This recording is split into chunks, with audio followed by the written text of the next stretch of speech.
সোনার চেইন ছিনতাই করতে গিয়ে গণধোলাই খেলো এক যুবক।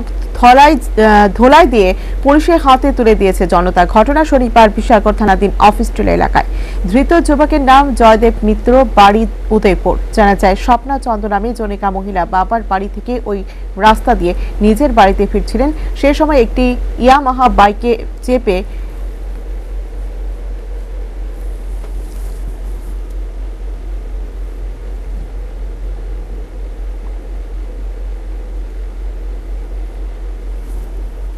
এক ছিনতাইবাজ যুবক স্বপ্না দেবীর গলার চেইনটি টেনে ছিঁড়ে নিয়ে যায়।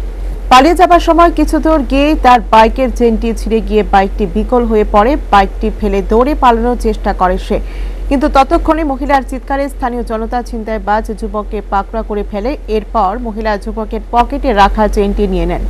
গণধোলাই দিয়ে ছিনতাইবাজ যুবককে বিশালগড় থানা পুলিশের হাতে তুলে দেয় স্থানীয় জনগণ। ঘটনার বিবরণে আক্রান্ত মহিলা জানান,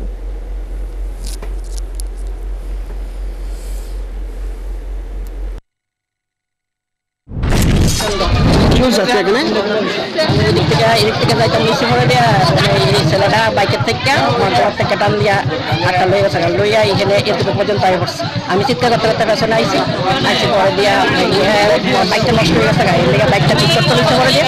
আর এদিক দিয়ে পকেটের মধ্যে হাতটা আছে, হাতটা চলতে আছে, আমি হাতটা লয়ে আইসি, হাতটা হাতের থেকে পকেট থেকে লইছি।